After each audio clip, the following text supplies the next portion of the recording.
In a press briefing that was held in Nigeria, Aliko Dangote is the richest black man who is the owner of the Dangote refinery and many other groups in that company, has given a press briefing. And in that, he said, our drivers, in fact, are paid more than 4 times the minimum wage in Nigeria. And he also says they are paid better than graduates in Nigeria. Now, we all know if Aliko Dangote comes to a press briefing, then there is a major event or a milestone has happened.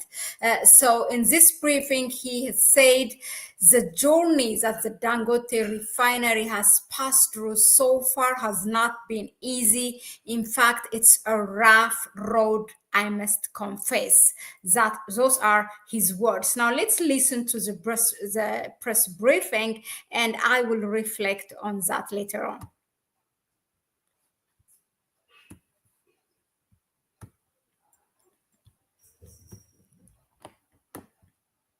It has been a very rough journey, I must confess.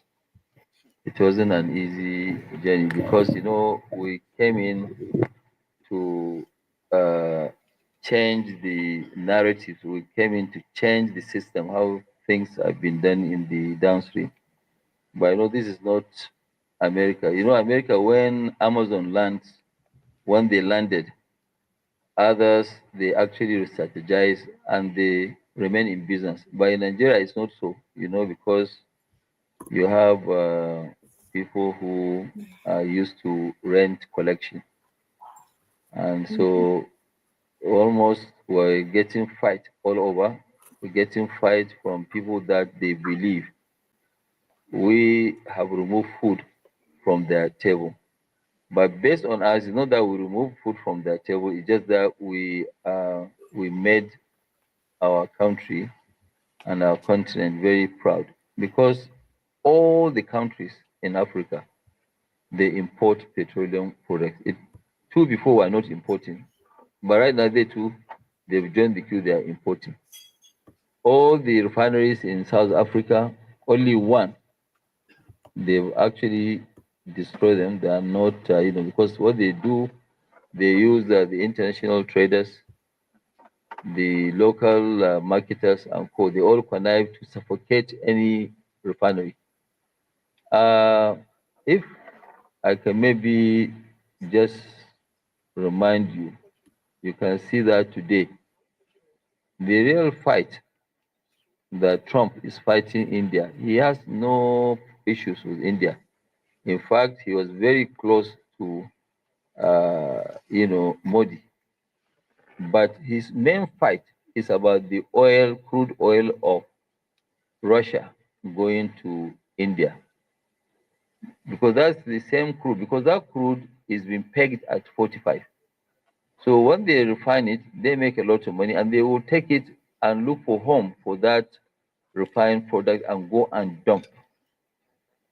And most likely, if things are not very clear to you, because the issue is that you should also investigate how much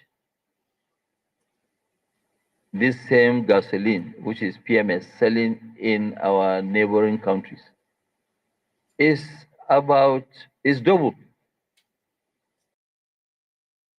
Uw badkamer of douche renoveren binnen 1 dag.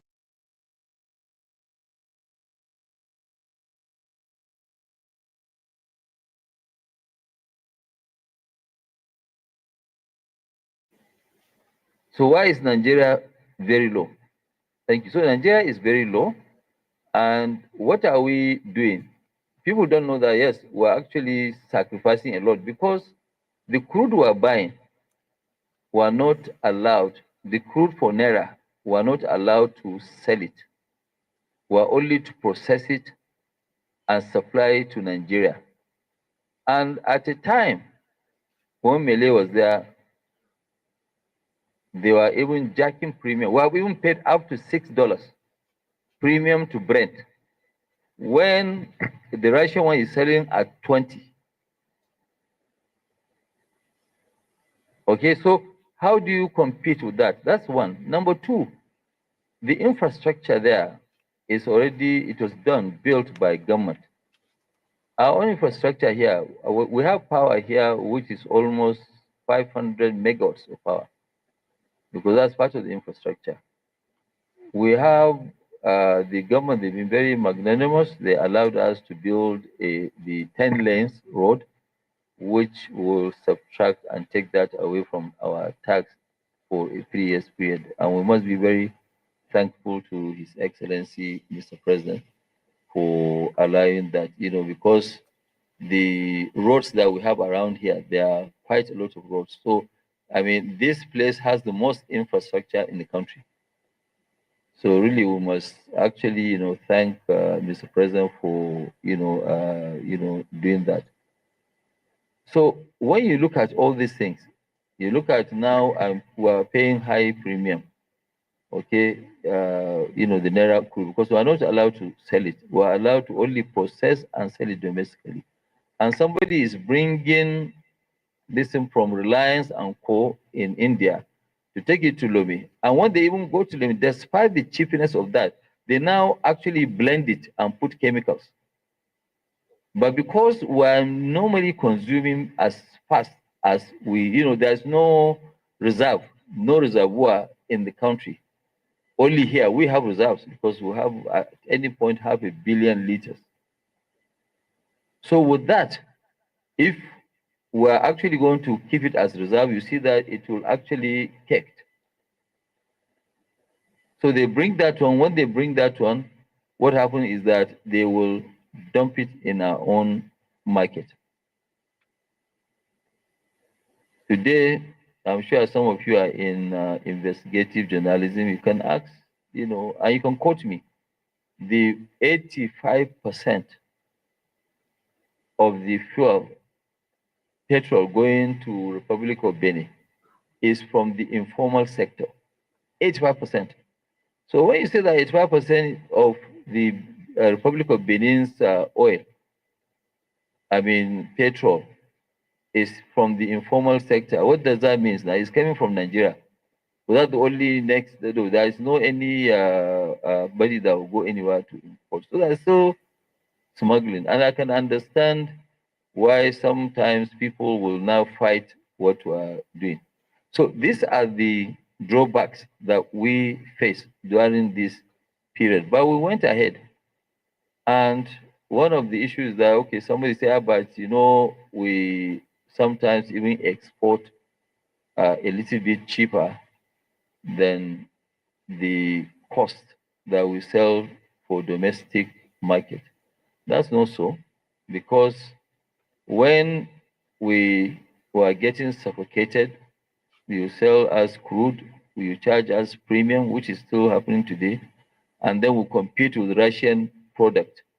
And then the only way for us to keep that refinery going, we have to sell. And when we are going to sell, the same team, part of the mafia, they will now price us low. So we sell a bit low because we have to survive. That was what is happening. There's nothing.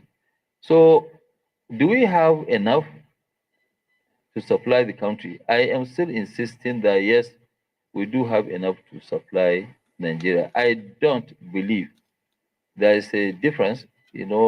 Regulator is saying 50 million. Nobody can confirm it's 50 million. Even though 50 million too, even during COVID, when people were not moving, it was 50 million. And at a point, it was 93 million. We have shot up to 19. You've seen it in our own advert. So what is the way forward? What do you people expect next year? I believe by next year, all of us will have to sit down and resolve this issue and say, okay, fine, look, what is it? Because it does not make sense for us to do that. There's no country. If, in fact, in Nigeria, people who even produce this water, they have a protection. Because if you don't have a protection, you'll be dead. The issue is that today, when you go and buy a camera in Japan, Nikon camera, I can tell you for nothing, call anybody that you know in our embassy to help you buy one. Give him a specification. That same camera, you'll find it cheaper in Alaba. Why? It's not smuggled or something. No, it's because that is how trade is. That's why Trump is applying duties. The whole thing about export is for you to export, you go and dump your goods in somebody's market, which means you go and make sure you discourage them from producing their own, which means you take jobs, you create jobs, and you export poverty in there and dump it. That is the real, issue. And what I keep saying, if the business is not good, I didn't know what milk did to wrinkles until I watched this. What's the first?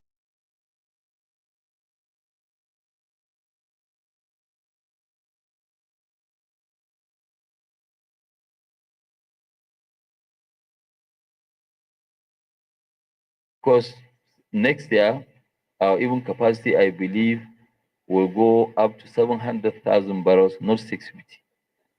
We are doing quite a lot of adjustment, changes, and code that I believe our capacity will go up. And based on what we have shown you before, even more. In fact, 58% of our capacity will be for export after satisfying Nigeria. That is the real, issue. And what I keep saying, if the business is not good, because next year, our even capacity, I believe, will go up to 700,000 barrels, not 650. We are doing quite a lot of adjustment, changes, and code that I believe our capacity will go up. And based on what we have shown you before, we can produce even more. In fact, 58% of our capacity will be for export after satisfying Nigeria. But all what we are saying is that, okay, fine, let us know go. Because it was consistent supply to the market. We will now know, yes. Because if you look at it now, from just the last 3 months, we have exported almost 1.8 or so billion liters. We have exported 1.3 million tons of various, no, of just gasoline, 1.1, about 1.2. Yes, 1.2 million tons. So you do that times 1.341. It will give you the number of this, say you can calculate out further. So if the market is there, why are we exporting? Okay, because there's no need for export. Nobody, and I had also over somebody, a spokesman of DAFMAN, which even though I don't want to say anything about DAFMAN today, but he's the spokesman today on Arise. He was talking about, no, we actually don't have capacity, or we don't have this. We have the capacity. He said that, no, if we don't have the capacity, then why are we exporting? Because the dumping process is massive. It's not small. It's the same way they use in killing textiles that they want to use in killing us. Are you ask yourself a question now? Most of these trading companies, I don't want to quote a name, majority of them, if you look at it, in the last 23 years, they are not even existing. And you go back and check, right from Gabon's government, they had that crisis. 31st of March 1975, the government had to launch a budget to make sure that they eliminate fuel queues in 1975. And some of us here were not born at that time. 1975. Because 1975 to now is what, 50 years. So we've been battling with fuel queues for 50 years. I think even for us to eradicate fuel queues, we should be actually celebrated. Because we have taken away fuel queues, we've taken away $1 billion of yearly demurrage, of which last 10 years we must have paid $10 billion in demurrage alone. Okay, and majority of those ships, and I repeat, majority of those ships, when they come, they don't discharge all. Because who is going to check? The person checking, he's collecting 100,000 naira salary. So it's easy for him to collect an envelope of $10,000 and sign of whatever document you give him. Majority of those ships, when they come, they don't discharge, or they discharge and just carry the rest. They go and recycle it. So that is a discussion also for another day. But all what I'm saying is that we need to be very careful here so that you don't even create. In fact, the current thinking about some people in the industry is what will even create a total monopoly. Because I'll give you an example. When we started sugar, we were the only ones in Nigeria for 11 years that we had sugar. We didn't stop anybody from doing sugar. And then Bua went ahead and came in, set up his own, and joined us.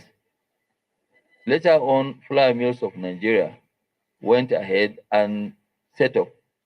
Now, when you go back and you think about it, in there, say maybe 2000, what I could only think about and I can say, okay, I can afford was a cement terminal.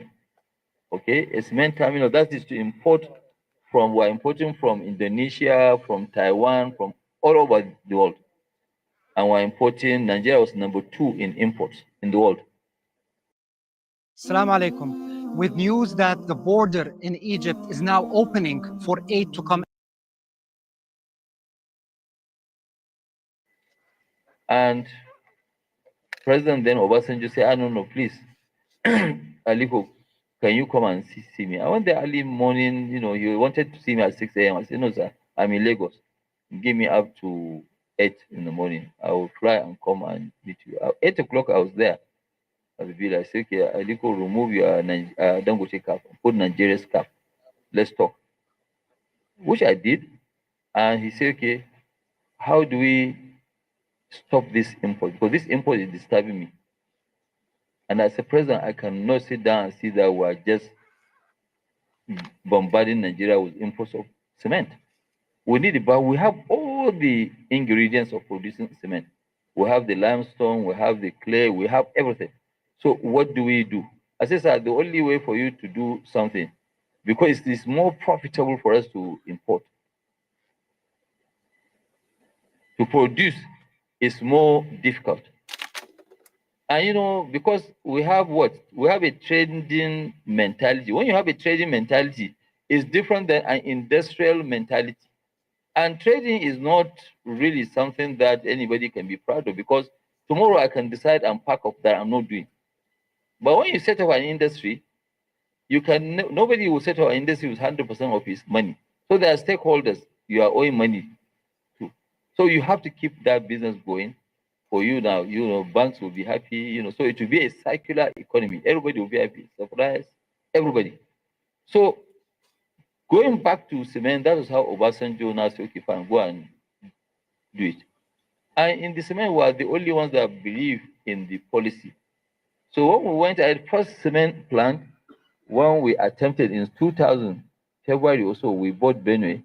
Benue people say, no, over their dead body, they will not allow us, because this company must be sold to white people. Because all the other ones were bought by foreign firms. But this one now, they don't agree. So we fought for 46 months. We left that Benue as we were fighting. We went and put up Obajana, 5 million tons. Even our bankers were scared. Now, fast forward, we finished Obajana. We commissioned Obajana. We went on. And from Obajana, we now went to Igbeshi. From Igbeshi, we now went to this thing. Okay, but we've done that. Bua now, as we speak, he has almost 18 million tons. Lafarge, that when we were, when we launched Obajana, they had less than 1.2 million tons of production. They're at almost 12 million today. And there's a newcomer that came in this year, Mangal. So you can see, if not that it was profitable to do so, there would have been only one Dangote doing cement. So I will take you to where I'm, what I'm trying to say. So now when you look at it, there's nothing like, okay, fine, you know, monopoly. Somebody will say, okay, fine, there's no benefit. Today, Nigeria will, from next year, will be earning almost $500 million from export of what? Cement. Because we believe that foreign exchange issue with inflation and co in any African economy, you have to watch it as an investor. So now, if you keep talking about, no, let's not make this, okay, we have already escaped because we already have a refinery, we have delivered our own. So if there is no support, that these people say that, no, we must not make good money. Okay, fine, if we don't make good money, nobody will enter the business now. And then you end up with only one supplier, because NNPC's refineries can never ever compete, because the market here is gasoline market. And when we produce for any barrel, we have 54% of gasoline. NNPC today, if they try, they will achieve 18. They will produce low fall oil, they will produce all this thing, which is not needed today. So it will be a loss. The more they operate, the more money they lose. If they don't produce anything, they are paying salaries, pension gratuity is increasing every day. Because if they don't get rid of them, they will keep sinking in problems.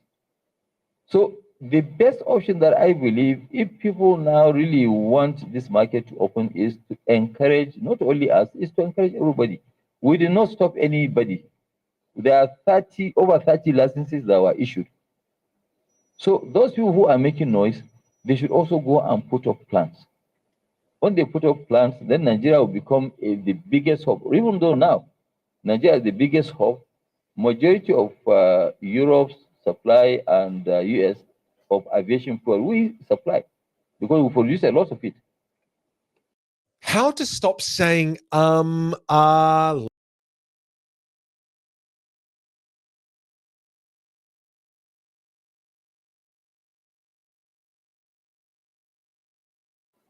With, the gasoline that I was telling you earlier, we actually, between June, July, August, and part of this September, we have actually exported 1.6 billion liters.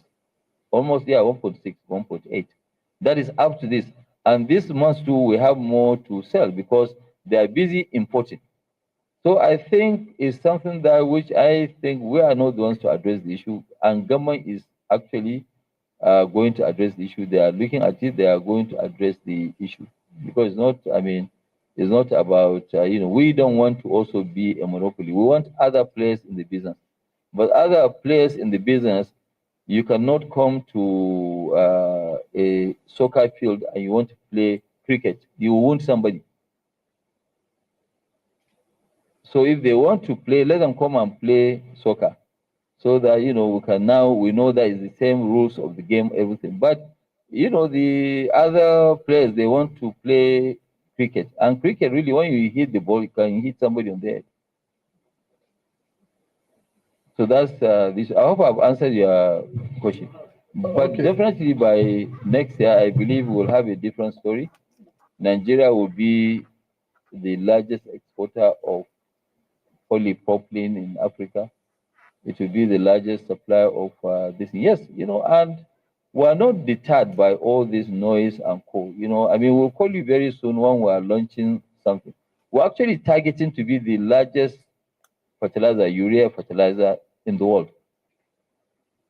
And that's a big celebration for Nigeria.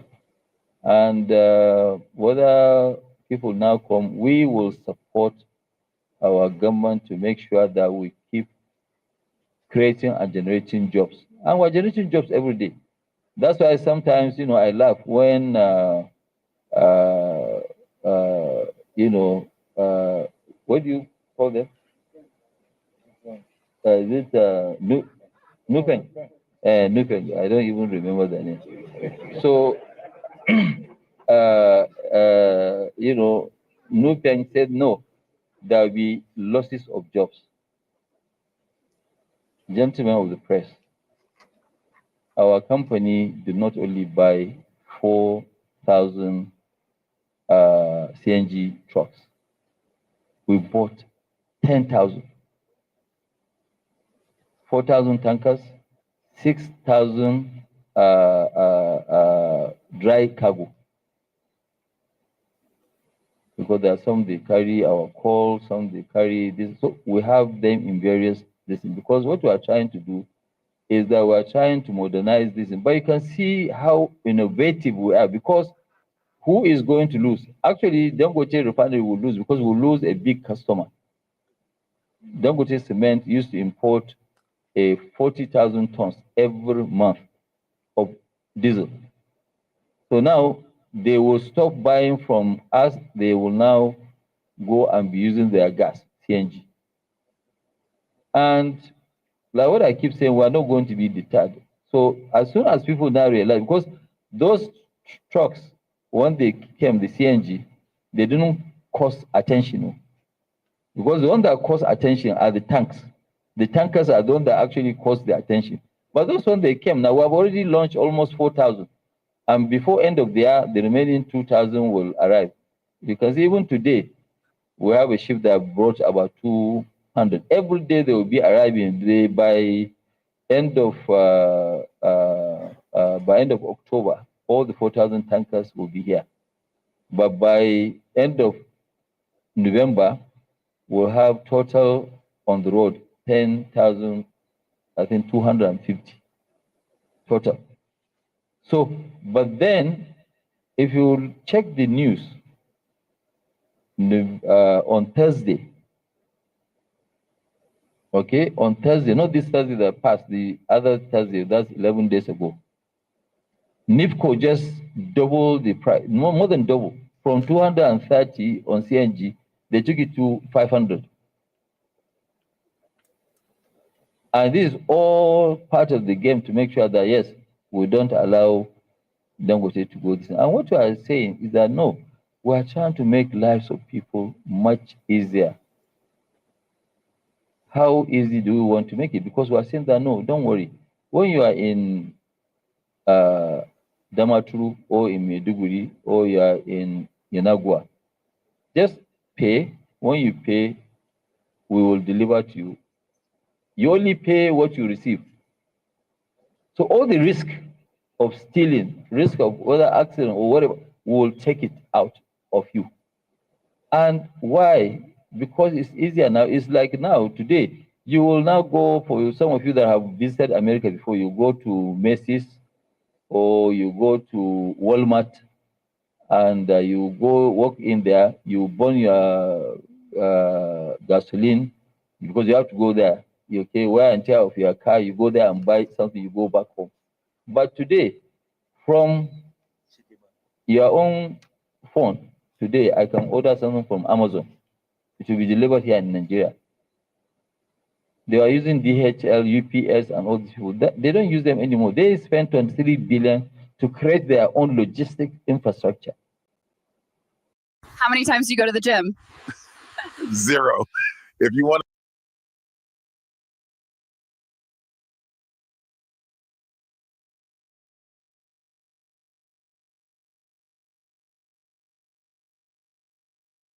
And like what I keep saying, we're not going to be deterred. So as soon as people now realize, because those trucks, when they came, the CNG, they didn't lose because we'll lose a big customer. Dangote Cement used to import 40,000 tons every month of diesel. So now they will stop buying from us. They will now go and be using their gas, CNG. And like what I keep saying, we're not going to be deterred. So as soon as people now realize, because those trucks, when they came, the CNG, they didn't cost attention. Because the one that cost attention are the tanks. The tankers are the one that actually cost the attention. But those when they came, now we have already launched almost 4,000. And before end of the year, the remaining 2,000 will arrive. Because even today, we have a ship that brought about 200. Every day they will be arriving. By end of October, all the 4,000 tankers will be here. But by end of November, we'll have total on the road 10,000, I think 250 total. So, but then if you check the news on Thursday, okay, on Thursday, not this Thursday that passed, the other Thursday, that's 11 days ago, NIPCO just doubled the price, more than double. From 230 on CNG, they took it to 500. And this is all part of the game to make sure that, yes, we don't allow Dangote to go this. And what we are saying is that, no, we are trying to make lives of people much easier. How easy do we want to make it? Because we are saying that, no, don't worry. When you are in Damaturu or in Maiduguri or you are in Yanagua, just pay. When you pay, we will deliver to you. You only pay what you receive. So all the risk of stealing, risk of whether accident or whatever, we will take it out of you. And why? Because it's easier now. It's like now, today, you will now go, for some of you that have visited America before, you go to Macy's or you go to Walmart and you go walk in there, you burn your gasoline because you have to go there. Okay, wear and tear of your car, you go there and buy something, you go back home. But today, from your own phone, today I can order something from Amazon. It will be delivered here in Nigeria. They are using DHL, UPS, and all these people. They don't use them anymore. They spend 23 billion to create their own logistic infrastructure. Did anybody in the government of America say that, no, Amazon, you can't do that? Just sell goods and, you know, depend on other people to now do that. Why we as Dangote, we don't want to really rely on anybody? I'll also give you a story. When we were importers, okay, the only people who are always holding us by the neck were actually transporters.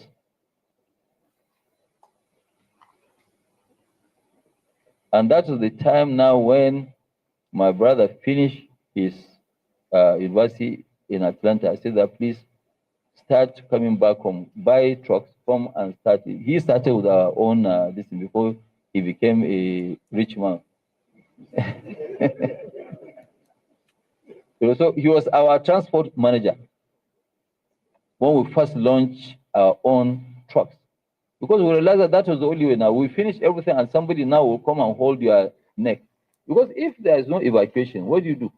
And today when you go and check our records, and it is actually in our own financials of Dangote Cement. Dangote Cement, even now with the trucks that were bought, we're only doing 60% of our own cargo. We're not trying to take anybody out of the market. These trucks we launched, we didn't stop anybody from his work. You are saying that there will be lots of jobs. Are our own tankers going to be driven by robots? There are no robotic trucks now. There are trucks that, yes, and by the time you take a workshop manager, mechanical, electrical, okay, people who look after tires, people who look at logistics, movement of the truck, dispatch, back office, every truck is about 6 people. So these 4,000 trucks they are fighting over, it will create 24,000 jobs. And let me give you also another good news. What we are saying is that our salary is almost 3 times or 4 times their own. I mean, our own, you know, after 5 years, free accident, nothing, a driver can apply. Since we are driving hazardous goods, you can apply and get a hustle loan.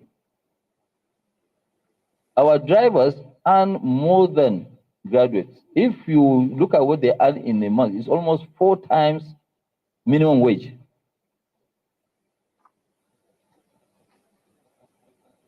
And you are saying that, no, don't create jobs. If you look at it, that's why I said that my people, when you got here, I'm sure my people took you around and show you some of the trucks. And please go and ask anybody. I don't want to tell you, but go and ask everybody. It's not every truck that you can load here. With just a spark from the silencer, the whole place can catch fire.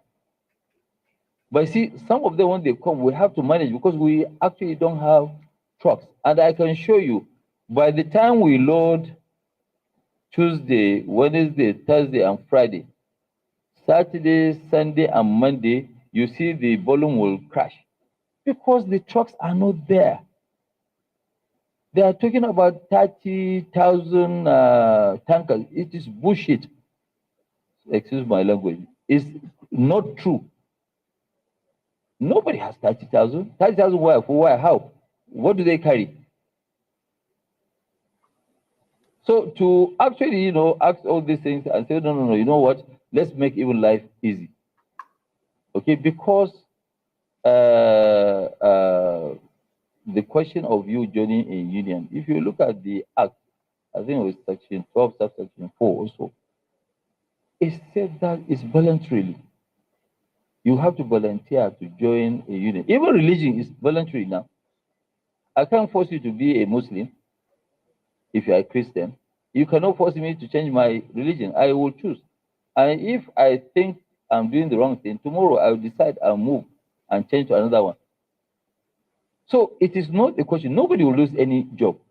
And if they have that issue, any of their driver, because the fight is over drivers, any of their drivers who doesn't have a job and he wants to join these people to earn more money, he is welcome.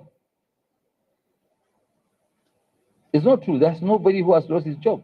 We have actually launched 3,000, about 980 or so of the bulk cargo. And it took us even time to even have drivers. Drivers now are very difficult to get. And we are not the only ones buying trucks. People are buying trucks. And we have training school where, yes, because safety is number one to us. Because every truck is how much? You think every truck costs about 170 to 190 million, depending on even Chinese one. Als je slaapt in een positie als deze, doe je je lichaam en ademhaling geen goed. Obstructief.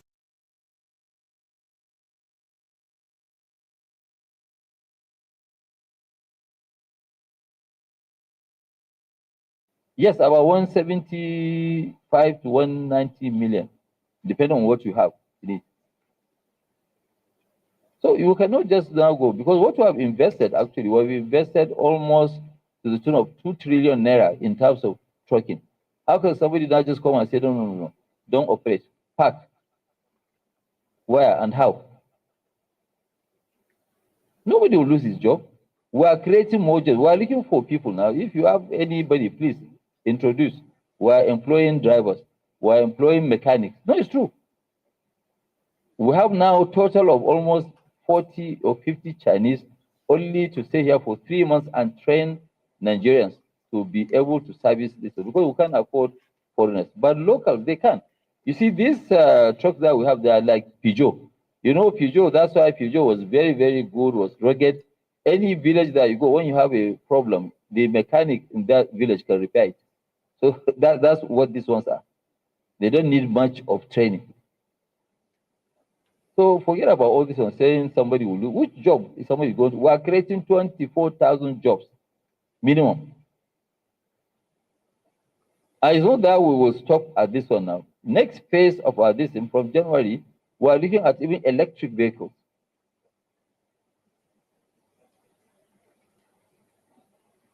Yes, so it's not a question of, this. So when we now just come, you want to tell me that, no, keep using these old trucks. And now if there's an accident, may God forbid, you want to come and say, well, sorry.